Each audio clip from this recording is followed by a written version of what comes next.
Do you know what the hardest instrument is? It's the oboe. In 1977, the Guinness World of Records stated that the oboe and English horn are the hardest, the oboe and the French horn are the hardest instruments. But we're gonna talk about the oboe tonight. The oboe is commonly referred to as a clarinet, but don't call it a clarinet in front of me.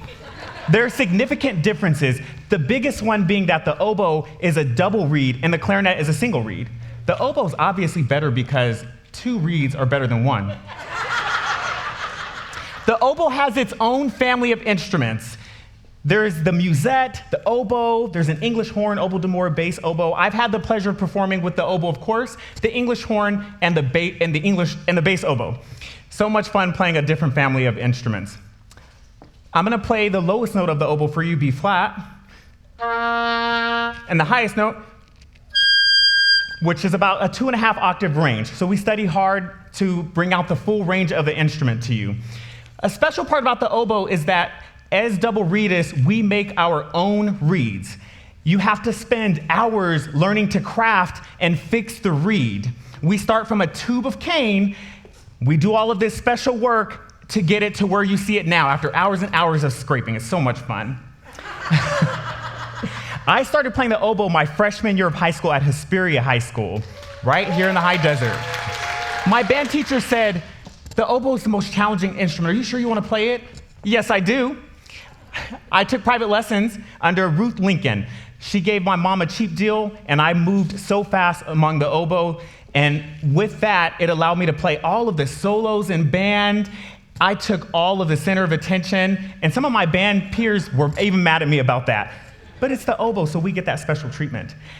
After Hesperia High School, I booked it to Hawaii and started playing with Leilehua High School. I had private lessons with a military musician, and I had the honor of going to Florida to perform and win a solo trophy. So much fun. I joined the Army right after high school. It was the Army Reserves. I went to Fort Benning, Georgia to go to basic training, and then I came back and joined the 300th Army Band.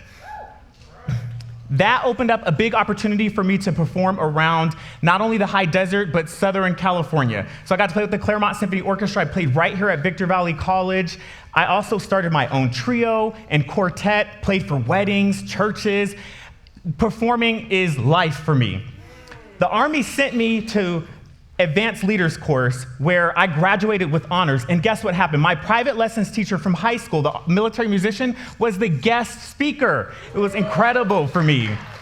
After advanced leaders course, I came back as a staff sergeant, and I continued playing with the 300th Army Band. The 300th Army Band sent me around America. I got to go to Georgia, Texas, Colorado, Tennessee, back to Hawaii again. It was an amazing experience.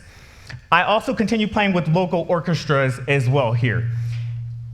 Guess what happened to me recently? My band teacher called and said, "Morris, do you want to come out to the Big Island and play in Hawaii? I will pay for your travel, and I will pay you to work with my oboe students." Yes, I'm there. I recently promoted to Sergeant First Class in the beginning of 2021, and I promoted right out of my Army band unit. So I lost my Army oboe, but I had the pleasure of buying this $12,000 Marigot oboe.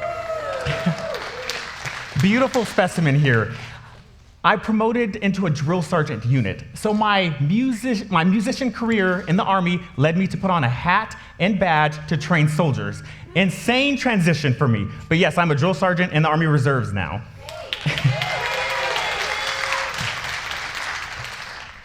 I'm not an Army bandsman anymore, but I am still a musician. So I'm still performing. I'm now playing principal English hornist and principal oboist with the Claremont Symphony Orchestra, and I still get to play here at Victor Valley College. I'm gonna show you what the oboe sounds like now.